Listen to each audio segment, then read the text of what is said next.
കേറ്ററ്റ് LP UP പരീക്ഷകൾക്ക് തയ്യാറായിക്കൊണ്ടിരിക്കുന്ന എൻ്റെ എല്ലാ കൂട്ടുകാർക്കും സ്വാഗതം. ആവർത്തിച്ച് ചോദിച്ചിട്ടുള്ള മലയാളം ലാംഗ്വേജ് ഫസ്റ്റിലെ ചോദ്യങ്ങളും അവയുടെ അനുബന്ധങ്ങളുമാണ് കേട്ടോ നമ്മൾ ഇന്നത്തെ ക്ലാസ്സിൽ ചർച്ച ചെയ്യാനായിട്ട് പോകുന്നത്. ചാനൽ സബ്സ്ക്രൈബ് ചെയ്യാതെയാണ് ക്ലാസ് കാണുന്നതെങ്കിൽ ചാനൽ സബ്സ്ക്രൈബ് ചെയ്യുക. അതുപോലെ തന്നെ ക്ലാസ് നിങ്ങൾക്ക് യൂസ്ഫുൾ ആയിരിക്കും. ലൈക്ക് ചെയ്തിട്ട് കാണാനായിട്ട് ശ്രമിക്കുക. അപ്പോൾ നമുക്ക് ക്ലാസ്സിലോട്ട് പോകാം. വൈശാഖൻ എന്ന തൂലികാനാമത്തിൽ എഴുതുന്ന സാഹിത്യകാരൻ ആര്? MK ഗോപിനാഥൻ നായർ. അപ്പോൾ വൈശാഖൻ എന്ന തൂലികാനാമത്തിൽ എഴുതുന്ന സാഹിത്യകാരൻ MK ഗോപിനാഥൻ നായർ. അപ്പോൾ ഉറൂബ് എന്നറിയപ്പെടുന്നത് ആരാണ്? ഉറൂബ് എന്ന തൂലികാനാമത്തിൽ അറിയപ്പെടുന്നത് PC കുട്ടിക്കൃഷ്ണനാണ്. എന്നാൽ G ആണെങ്കിലോ G ശങ്കരക്കുറുപ്പ്. അക്കിത്തം അച്യുതൻ നമ്പൂതിരി അല്ലേ? അക്കിത്തം എന്ന തൂലികാനാമത്തിൽ അറിയപ്പെടുന്നത് അച്യുതൻ നമ്പൂതിരി. കടമ്മനിട്ട രാമകൃഷ്ണൻ. കടമ്മനിട്ട എന്നുള്ള തൂലികാനാമത്തിൽ അറിയപ്പെടുന്നത് രാമകൃഷ്ണനാണ്. ആനന്ദ് P സച്ചിദാനന്ദൻ. ആനന്ദ് എന്ന തൂലികാനാമത്തിൽ അറിയപ്പെടുന്നത് P സച്ചിദാനന്ദനാണ്. തിക്കോടിയനാണെങ്കിലോ P Kunhanandan Nair. Thikkodiyan P Kunhanandan Nair. അപ്പോൾ മാലി എന്നുള്ള തൂലികാനാമത്തിൽ അറിയപ്പെടുന്നത് V മാധവൻ നായർ. മാലി V മാധവൻ നായർ. ആശാമേനോൻ എന്നറിയപ്പെടുന്നത് K ശ്രീകുമാറാണ്. ആശാമേനോൻ എന്ന തൂലികാനാമത്തിൽ അറിയപ്പെടുന്നത് K ശ്രീകുമാറാണ്. കണ്ടുകിട്ടിയതിൽ വച്ച് ഏറ്റവും പ്രാചീനമായ പാട്ടുകൃതി ഏതാണ്?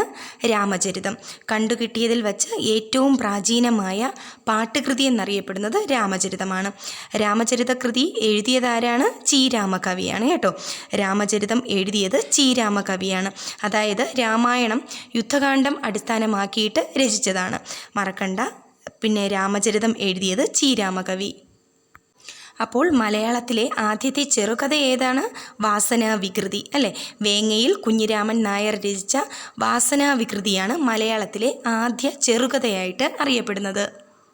ഈ വാസനാവികൃതി എന്ന് പറയുന്ന ചെറുകഥ ആദ്യമായിട്ട് പ്രസിദ്ധീകരിച്ച മാസിക ഏതാണെന്ന് ചോദിക്കാം കേട്ടോ. അത് ആദ്യമായി പ്രസിദ്ധീകരിച്ചത് വിദ്യാവിനോദിനി മാസികയിലാണ്. വാസനാവികൃതി എന്ന ചെറുകഥ ആദ്യമായിട്ട് പ്രസിദ്ധീകരിച്ചത് വിദ്യാവിനോദിനി മാസികയിലാണ്. വാസനാവികൃതിയിലെ നായകൻ എന്ന് പറയുന്നത് പാരമ്പര്യവശാൽ കള്ളനായ ഇക്കണ്ട വാര്യർ കുറുപ്പാണ്. അപ്പോൾ വാസനാവികൃതിയിലെ നായകൻ ആരാണെന്ന് ചോദിച്ചാൽ പാരമ്പര്യവശാൽ കള്ളനായ ഇക്കണ്ട വാര്യർ കുറുപ്പാണ്. മലയാള നോവൽ വിഭാഗത്തിലെ ആദ്യത്തെ കൃതി ഏതാണ്? അപ്പു നെടുങ്ങാടി എഴുതിയ കുന്തലതയാണ് മലയാള നോവൽ വിഭാഗത്തിലെ ആദ്യത്തെ കൃതി എന്ന് പറയുന്നത്. അത് 1887 കേട്ടോ അപ്പു നെടുങ്ങാടി എഴുതിയത് കുന്തലത. എന്നാൽ മലയാളത്തിലെ ആദ്യ ലക്ഷണമൊത്ത നോവൽ അല്ലെ ലക്ഷണയുക്തമായ നോവലായി കണക്കാക്കപ്പെടുന്നത് O ചന്തുമേനോൻ രചിച്ച ഇന്ദുലേഖയാണ്. അപ്പോൾ O ചന്തുമേനോൻ രചിച്ച ഇന്ദുലേഖയാണ് മലയാളത്തിലെ ആദ്യ ലക്ഷണയുക്തമായിട്ടുള്ള നോവൽ. അത് 1889 കേട്ടോ രചിക്കുന്നത്. അപ്പോൾ മലയാളത്തിലെ ആദ്യത്തെ നോവൽ ഏതാണെന്ന് ചോദിച്ചാൽ കുന്തലതയും ലക്ഷണമൊത്ത നോവൽ ഏതാണെന്ന് ചോദിച്ചാൽ ഇന്ദുലേഖയുമാണ്. അത് മാറിപ്പോകരുത്. മലയാളത്തിലെ ആദ്യത്തെ ചരിത്ര നോവൽ എന്നറിയപ്പെടുന്നത് CV രാമൻപിള്ള രചിച്ച മാർത്താണ്ഡവർമ്മയാണ്. മലയാളത്തിലെ ആദ്യ ചരിത്ര നോവൽ എന്നറിയപ്പെടുന്നത് മാർത്താണ്ഡവർമ്മയാണ് കേട്ടോ. CV രാമൻപിള്ളയാണ് രചിച്ചത്. അതിൽ തന്നെ സിനിമയാക്കിയ ആദ്യ നോവലും മാർത്താണ്ഡവർമ്മയാണ് കേട്ടോ. സിനിമയാക്കിയ ആദ്യ നോവൽ എന്ന് അറിയപ്പെടുന്നതും CV രാമൻപിള്ള രചിച്ച മാർത്താണ്ഡവർമ്മ തന്നെയാണ്. മലയാളത്തിലെ ഏറ്റവും ബൃഹത്തായ നോവൽ എന്നറിയപ്പെടുന്നത് അവകാശികളാണ് കേട്ടോ. മലയാളത്തിലെ ഏറ്റവും ബൃഹത്തായ നോവൽ എന്നറിയപ്പെടുന്നത് അവകാശികൾ രചിച്ചത് വിലാസിനിയാണ് കേട്ടോ. വിലാസിനി എന്നറിയപ്പെടുന്ന തൂലികാനാമത്തിൽ അറിയപ്പെടുന്നത് ആരാണ്? M കുട്ടിക്കൃഷ്ണ മേനോൻ. അപ്പോൾ വിലാസിനി എന്ന തൂലികാനാമത്തിൽ അറിയപ്പെടുന്നത് M കുട്ടിക്കൃഷ്ണ മേനോനാണ്. വിലാസിനി രചിച്ച അവകാശികളാണ് മലയാളത്തിലെ ഏറ്റവും ബൃഹത്തായ നോവൽ. കോരനും ചിരുതയും തകഴിയുടെ ഏതു കൃതിയിലെ കഥാപാത്രങ്ങളാണ്? കോരനും ചിരുതയും. രണ്ടിടങ്ങഴി. കോരനും ചിരുതയും തകഴിയുടെ ഏത് കൃതിയിലെ കഥാപാത്രങ്ങളാണ്? രണ്ടിടങ്ങഴി. ഇത് ഇപ്പോഴത്തെ നമ്മുടെ 10ാം ക്ലാസ്സിൻ്റെ പാഠപുസ്തകത്തിനകത്തുള്ള ഒരു ഭാഗമാണ് കേട്ടോ. പ്ലാവിലക്കഞ്ഞി എന്ന് പറഞ്ഞിട്ടുള്ളൊരു പാഠഭാഗം. അതുപോലെ തന്നെ 1000 മണിയുടെ നാക്കടക്കീടാം ഒറ്റ വായിലെ നാവാർക്കാനും കെട്ടുവാൻ കഴിയുമോ? ഈ വരികളുടെ കർത്താവാര് G ശങ്കരക്കുറുപ്പാണ്. ഇതും 8ാം ക്ലാസ്സിൻ്റെ പാഠപുസ്തകത്തിനകത്തുള്ളതാണ്. 1000 മണിയുടെ നാക്കടക്കീടാം ഒറ്റ വായിലെ നാവാർക്കാനും കെട്ടുവാൻ കഴിയുമോ? G ശങ്കരക്കുറുപ്പിൻ്റെയാണ്. പെരുന്തച്ചൻ എന്ന് പറയുന്ന കവിതയ്ക്കകത്തുള്ളതാണ്. മലയാളത്തിൻ്റെ ശാകുന്തളം എന്നറിയപ്പെടുന്ന കൃതി ഏതാണ്? നളചരിതം ആട്ടക്കഥ. മലയാളത്തിൻ്റെ ശാകുന്തളം നളചരിതം ആട്ടക്കഥ. നളചരിതം ആട്ടക്കഥയുടെ കർത്താവ് ആരാണ്? ഉണ്ണായി വാര്യർ. നളചരിതം ആട്ടക്കഥയുടെ കർത്താവ് ഉണ്ണായി വാര്യർ. അതുപോലെ തന്നെ ആരെയും അനുകരിക്കാത്തെയും ആർക്കും അനുകരിക്കാനാവാത്ത കവി എന്നറിയപ്പെടുന്നതും ഉണ്ണായി വാര്യർ തന്നെയാണ്. കുചേലവൃത്തം വഞ്ചിപ്പാട്ട് രചിച്ചത് ആരാണ്? രാമപുരത്ത് വാര്യർ. കുചേലവൃത്തം വഞ്ചിപ്പാട്ട് രചിച്ചത് രാമപുരത്ത് വാര്യരാണ്. അപ്പോൾ ഗജേന്ദ്രമോക്ഷം വഞ്ചിപ്പാട്ട് രചിച്ചതോ ശ്രീനാരായണ ഗുരുവാണ് കേട്ടോ. ഗജേന്ദ്രമോക്ഷം വഞ്ചിപ്പാട്ട് രചിച്ചത് ശ്രീനാരായണ ഗുരു. ശാകുന്തളം വഞ്ചിപ്പാട്ട് രചിച്ചത് KP കറുപ്പൻ. പണ്ഡിറ്റ് KP കറുപ്പനാണ് ശാകുന്തളം വഞ്ചിപ്പാട്ട് രചിച്ചത്. അപ്പോൾ ഇത് 3 വളരെ ഇമ്പോർട്ടൻ്റ് ആയിട്ടുള്ള ക്വസ്റ്റ്യൻ ആണ്, മറക്കരുത്. കുചേലവൃത്തം വഞ്ചിപ്പാട്ട് രാമപുരത്ത് വാര്യർ, ഗജേന്ദ്രമോക്ഷം വഞ്ചിപ്പാട്ട് ശ്രീനാരായണ ഗുരു, ശാകുന്തളം വഞ്ചിപ്പാട്ട് പണ്ഡിറ്റ് KP കറുപ്പൻ. സ്ഥിരം കേൾക്കുന്ന മറ്റൊരു ചോദ്യമാണ്, കാക്കേ കാക്കേ കൂടവിടെ എന്ന് തുടങ്ങുന്ന കുട്ടിക്കവിത ആരുടെ രചനയാണ്? ഉള്ളൂരിൻ്റെതാണ് കേട്ടോ. കാക്കേ കാക്കേ കൂടവിടെ രചിച്ചത് ഉള്ളൂറാണ്. അതുപോലെ തന്നെ അഖിലാണ്ട മണ്ഡലം അണിയിച്ചൊരുക്കി എന്ന് തുടങ്ങുന്ന പ്രാർത്ഥനാഗാനം രചിച്ചത് പന്തളം KP രാമൻപിള്ള. അഖിലാണ്ട മണ്ഡലം അണിയിച്ചൊരുക്കി എന്നുള്ള പ്രാർത്ഥനാഗാനം പന്തളം KP രാമൻപിള്ളയാണ്. അപ്പോൾ വരിക വരിക സഹചര്യ എന്ന് തുടങ്ങുന്നതോ അംശി നാരായണപിള്ള. വരിക വരിക സഹചര്യ എന്ന് തുടങ്ങുന്ന ഗാനം അംശി നാരായണപിള്ള.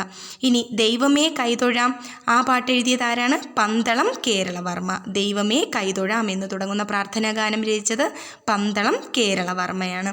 അപ്പോൾ ഓമന തിങ്കൾ കിടാവോ എന്ന് തുടങ്ങുന്ന ഗാനമോ ഇരയിമ്മൻ തമ്പിയാണ് കേട്ടോ. ഓമന തിങ്കൾ കിടാവോ എന്ന് പറയുന്ന താരാട്ടുപാട്ടാണ്, അത് എഴുതിയത് ഇരയിമ്മൻ തമ്പിയാണ്. ജയ ജയ കോമള കേരള ധരണി എന്ന് തുടങ്ങുന്ന ഗാനം എഴുതിയത് ബോധേശ്വരനാണ് കേട്ടോ. ജയ ജയ കോമള കേരള ധരണി എന്ന് തുടങ്ങുന്ന ഗാനം എഴുതിയത് ബോധേശ്വരനാണ്. അലാഹയുടെ പെൺമക്കൾ എന്ന് പറയുന്ന കൃതി എഴുതിയത് ആരാണ്? സാറാ ജോസഫാണ്. അലാഹയുടെ പെൺമക്കൾ സാറാ ജോസഫ്. അതുപോലെ തന്നെ പാപത്തറ എഴുതിയതും സാറാ ജോസഫാണ്. ബാല്യകാല സ്മരണകൾ എന്ന കൃതി എഴുതിയത് ആരാണ്? മാധവിക്കുട്ടിയാണ് കേട്ടോ. ബാല്യകാല സ്മരണകൾ. എന്നാൽ ബാല്യകാല സഖി എഴുതിയത് ബഷീറാണ്, മാറിപ്പോകരുതേ. ബാല്യകാല സ്മരണകൾ മാധവിക്കുട്ടി. അതുപോലെ തന്നെ നഷ്ടപ്പെട്ട നീലാംബരി, നീർമാതളം പൂത്തകാലം, പിന്നെ അതുപോലെ തന്നെ നരിച്ചീറുകൾ പറക്കുമ്പോൾ, ഒറ്റയടിപ്പാത, ഇതെല്ലാം തന്നെ മാധവിക്കുട്ടിയുടെ രചനകളാണ് കേട്ടോ. അപ്പോൾ ബഷീറിൻ്റെതാണെങ്കിലോ അറിയാവുന്ന കാര്യമാണ്. നീലവെളിച്ചം, പ്രേമലേഖനം, മതിലുകൾ, പിന്നെ പാത്തുമായുടെ ആട്, ആനവാരിയും പൊൻകുരിശും, ഭാർഗവീ നിലയം, വിശ്വവിഖ്യാതമായ മൂക്ക്, ഇതെല്ലാം തന്നെ ബഷീറിൻ്റെ രചനകളാണ്. മയ്യഴിപ്പുഴയുടെ തീരങ്ങളിൽ എഴുതിയത് ആരാണ്? മുകുന്ദൻ. മയ്യഴിപ്പുഴയുടെ തീരങ്ങളിൽ എഴുതിയത് മുകുന്ദനാണ്. നൃത്തം, കേശവൻ്റെ വിലാപങ്ങൾ, ഇതെല്ലാം മുകുന്ദൻ്റെ രചനകളാണ്. ഒരിടത്തൊരു കുഞ്ഞുണ്ണി എന്ന ബാലസാഹിത്യകൃതി എഴുതിയത് ആരാണ്? ഒരിടത്തൊരു കുഞ്ഞുണ്ണി എന്ന ബാലസാഹിത്യകൃതി എഴുതിയത് CP പള്ളിപ്പുറമാണ് കേട്ടോ. അത് ഡൗട്ട് ഉണ്ടാകരുതേ. ഒരിടത്തൊരു കുഞ്ഞുണ്ണി എന്ന പിന്നെ ബാലസാഹിത്യകൃതി എഴുതിയത് CP പള്ളിപ്പുറം. അതുപോലെ തന്നെ ഒട്ടകങ്ങൾ പറഞ്ഞ കഥ എന്ന ബാലസാഹിത്യകൃതി എഴുതിയത് GS ഉണ്ണികൃഷ്ണനാണ് കേട്ടോ. ഒട്ടകങ്ങൾ പറഞ്ഞ കഥ GS ഉണ്ണികൃഷ്ണൻ. അപ്പൂപ്പൻ താടിയുടെ സ്വർഗയാത്ര എന്ന് പറയുന്ന ബാലസാഹിത്യകൃതി എഴുതിയതും CP പള്ളിപ്പുറം തന്നെയാണ് കേട്ടോ. അപ്പൂപ്പൻ താടിയുടെ സ്വർഗയാത്ര CP പള്ളിപ്പുറം. അതുപോലെ തന്നെ മുയൽച്ചെവി എന്ന ബാലസാഹിത്യകൃതി എഴുതിയത് A വിജയനാണ്. മുയൽച്ചെവി എന്ന ബാലസാഹിത്യകൃതി എഴുതിയത് A വിജയനാണ്. അതുപോലെ തന്നെ ദേ പിന്നെ മൃഗഡോക്ടർ എന്ന ബാലസാഹിത്യകൃതി എഴുതിയത് പ്രഭാകരൻ പഴശ്ശി. ദേ പിന്നെ മൃഗഡോക്ടർ എന്ന ബാലസാഹിത്യകൃതി എഴുതിയത് പ്രഭാകരൻ പഴശ്ശി. മലയാളത്തിൽ വിവരസാങ്കേതിക വിദ്യ പ്രതിപാദ്യമായ അല്ലെങ്കിൽ സൈബർ നോവൽ എന്നറിയപ്പെടുന്നത് നൃത്തമാണ് കേട്ടോ. നൃത്തം, സൈബർ നോവൽ എന്നറിയപ്പെടുന്നത് നൃത്തമാണ്. അപ്പോൾ മലയാളത്തിലെ ആദ്യ ഓഡിയോ നോവൽ എന്ന് അറിയപ്പെടുന്നത് ഇതാണെൻ്റെ പേര്. ആദ്യ ഓഡിയോ നോവൽ ഇതാണെൻ്റെ പേര്. അപ്പോൾ മലയാളത്തിലെ ആദ്യ യാത്രാ വിവരണം വർത്തമാന പുസ്തകമാണ് കേട്ടോ. യാത്രാ വിവരണം വർത്തമാന പുസ്തകമാണ്. അതുപോലെ തന്നെ മലയാളത്തിലെ ആദ്യത്തെ ചവിട്ടു നാടകമായിട്ട് അറിയപ്പെടുന്നത് കാറൽമാൻ ചരിതമാണ് കേട്ടോ. മലയാളത്തിലെ ആദ്യ ചവിട്ടുനാടകമായിട്ട് അറിയപ്പെടുന്നത് കാറൽമാൻ ചരിതമാണ്. അതുപോലെ മലയാളത്തിലെ ആദ്യത്തെ സന്ദേശകാവ്യമായിട്ട് അറിയപ്പെടുന്നത് ഉണ്ണുനീലി സന്ദേശമാണ്. മലയാളത്തിലെ ആദ്യ സന്ദേശകാവ്യമായിട്ട് അറിയപ്പെടുന്നത് ഉണ്ണുനീലി സന്ദേശമാണ്. കേരളത്തിൻ്റെ തനത് കലാരൂപം ഏതാണ്? കഥകളിയാണ്. കേരളത്തിൻ്റെ തനത് കലാരൂപം കഥകളിയാണ്. അതുപോലെ തന്നെ കഥകളി മുദ്രകൾ അടിസ്ഥാനമായ ഗ്രന്ഥമാണ് ഹസ്തലക്ഷണ ദീപിക. കഥകളിയുടെ മുദ്രകൾക്ക് അടിസ്ഥാനമായ ഗ്രന്ഥം ഹസ്തലക്ഷണ ദീപികയാണ് കേട്ടോ.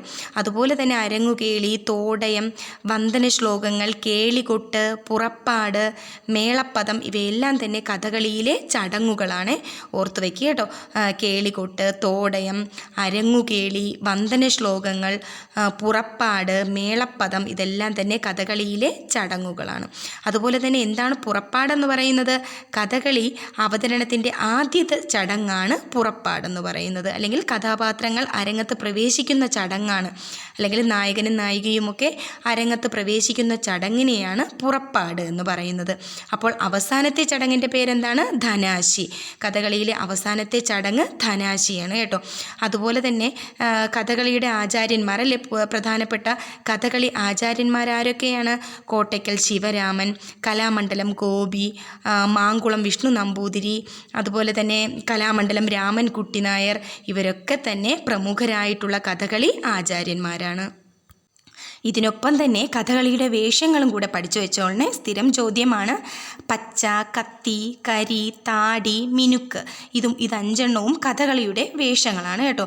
അതായത് കഥകളിയിലെ പ്രധാനപ്പെട്ട വേഷമാണ് പച്ച എന്ന് പറയുന്നത്.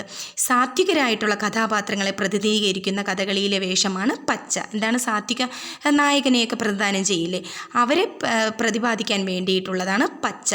അപ്പോൾ തുടർന്ന് കരി. എന്താണ് കരി? രാക്ഷസീയ കഥാപാത്രങ്ങളെ പ്രതിനിധീകരിക്കുക, രാക്ഷസന്മാരുടെ വേഷങ്ങളെ കാണിക്കാനായിട്ടുള്ളതാണ് കരി എന്നറിയപ്പെടുന്നത്. എന്താണ് കത്തി വേഷം? ദുഷ്ടകഥാപാത്രങ്ങളെ പ്രതിനിധീകരിക്കുന്ന കഥകളിയിലെ വേഷമാണ് കത്തി. ഇനി മിനുക്ക് എന്താണ്? സ്ത്രീകളെ അവതരിപ്പിക്കാൻ വേണ്ടിയിട്ടല്ലേ, സ്ത്രീകളെ, മുനിമാരെയൊക്കെ പ്രതിനിധീകരിക്കാൻ വേണ്ടിയിട്ടുള്ളതാണ് കഥകളിയിലെ വേഷം മിനുക്കാണ് കേട്ടോ. ഇനി ചുവന്ന താടി എന്ന് പറയുന്ന ഒരു താടി അല്ലെങ്കിൽ ചുവന്ന താടി, ക്രൂരന്മായ രാക്ഷസന്മാരെ പ്രതിനിധീകരിക്കുന്ന കഥകളിയിലെ വേഷമാണ് ചുവന്ന താടി. മറന്നു പോകരുതേ. അപ്പോൾ എന്തൊക്കെയാണ്? പച്ച, കത്തി, കരി, താടി, മിനുക്ക്. ഈ 5 ഓർത്തു വയ്ക്കുക. കേറ്ററ്റ് എക്സാമിന് ആവർത്തിച്ച് ചോദിച്ച കുറച്ചധികം ക്വസ്റ്റ്യൻസാണ് നമ്മളിവിടെ ഇപ്പോൾ ചർച്ച ചെയ്തത്. വീഡിയോ ഇഷ്ടപ്പെട്ടാൽ ലൈക്ക് ചെയ്യുക. അപ്പോൾ തുടർന്നുള്ള വീഡിയോസ്, ക്ലാസ്സുകളും ഒക്കെ കാണുക. അപ്പോൾ ഇന്ന് ഇത്രയേ ഉള്ളൂ. Okay, by.